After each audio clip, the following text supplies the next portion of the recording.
Dans la région de Koursk, les forces russes rapportent avoir repoussé une tentative d'offensive ukrainienne dans plusieurs villages, notamment Ruskoye-Porechnoye, Kruglenkoye et partiellement Makhnovka.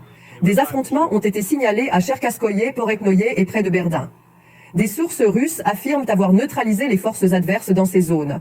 La présence de personnel étranger aurait été notée parmi les pertes ukrainiennes.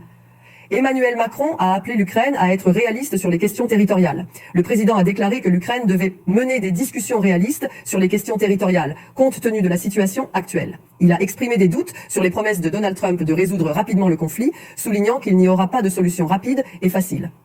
Emmanuel Macron a également indiqué que les Européens devront assumer des obligations pour garantir la sécurité de l'Ukraine. Le président a souligné que l'Occident ne devrait pas faire de compromis en raison de la lassitude du conflit, car la défaite de l'Ukraine serait un désastre pour l'Europe et les États-Unis. Les États-Unis d'Amérique comptent à nous aider pour changer la nature de la situation et convaincre la Russie de venir à la table des négociations. Les Ukrainiens ont à mener des discussions réalistes sur les questions territoriales et eux seuls peuvent les conduire. Et les Européens ont à construire des garanties de sécurité qui seront leur responsabilité au premier rang.